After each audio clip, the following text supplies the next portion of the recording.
Okay, now we're covering the last section of chapter 5. The title is Optimization and Kinematics. And so it's basically 3 examples. And I'm going to talk about example number 26, which is page 201 in your book. Optimization is pretty important in this day and age because sometimes when they want to manufacture sheet metal, cans, and sheet metals or boxes, or Amazon, they make lots of boxes every time they ship something out. They want to see what can they do to maximize the volume so that they use less cardboard based on whatever dimensions is. So here's an example of a piece of cardboard like this that is 15 centimeters long, which is very small, but anyway, or it could say 15 meters long, it really doesn't matter the units, by 24 centimeters. And what they want to do is they want to cut along the edge here or bend along the edges here and fold the sides. So it becomes a box like this. And they don't know how high it to be, but that's the dimensions they have. And of course, they're going to cut the corners out, okay? And then they fold it up and tape it up, okay? So the box ends up being like this. Now, and they actually, again, want to maximize the volume. Keep in note that there's no lid. It's just a box without the lid. So here is 15 centimeters long, the entire piece of cardboard.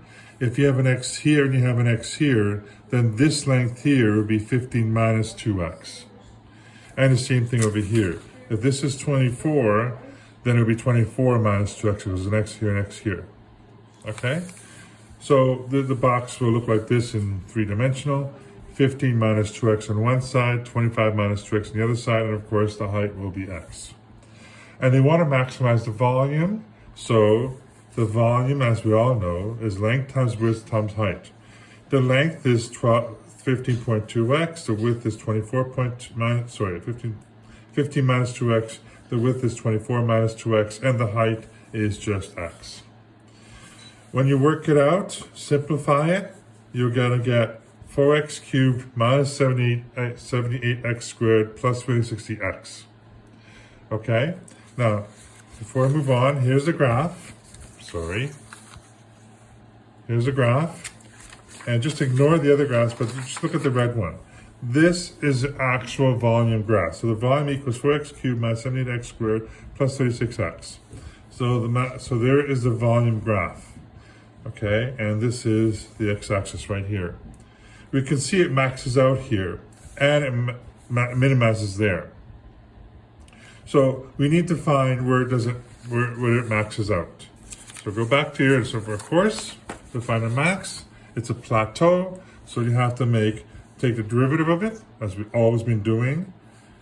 So the 4x cubed becomes 12x squared minus 78x.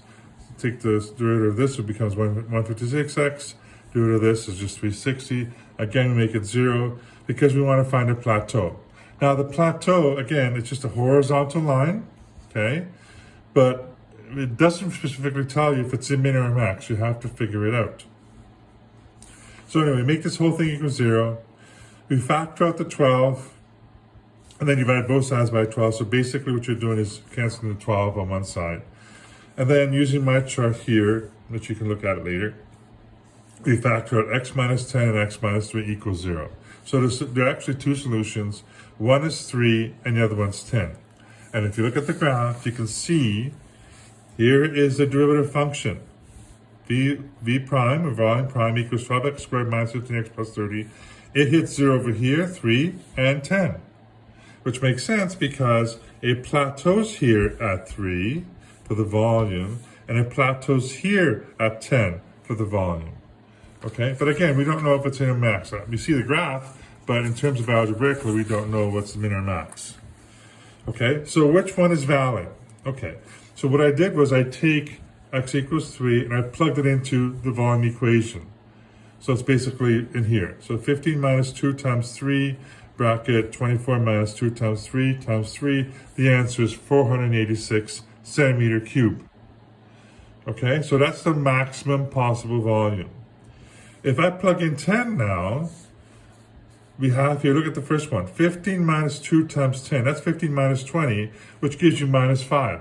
Right away I stopped. I did these two anyway, but it doesn't matter. Right there I stopped because you cannot have a negative volume. You just can't. Even if this became negative 2, the fact that one length is negative, you have to just throw it out the window. It doesn't make any sense.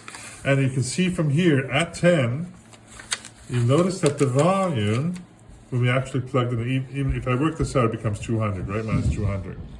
Right here, minus 200.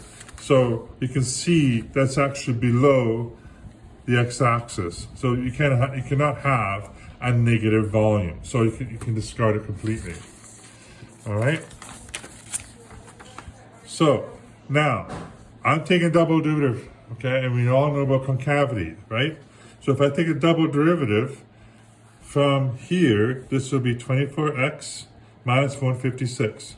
Now, normally I make it equal 0, but you don't have to. I just want to know if it concaves up or concaves down. So if I plug in 3 in here, then 24 times 3, blah, blah, blah, gives me a negative value. Again, I don't care about the actual value. I just want to know if it's plus or minus. So if it's negative, it means it's actually concave down. Like we see here, it concaves down. And what does it mean? It means it's a max at x equals 3, right there. So concaves down, therefore it means it's a max at x equals 3. Okay? And if I plug in, and I didn't show it here, but if I take the double prime at 10, it'll be a positive. Okay? It will be a concave up, and obviously it will be a min, which doesn't make sense. We're not looking for a min anyway, we're looking for a max. Okay, so that's it for exercise 26.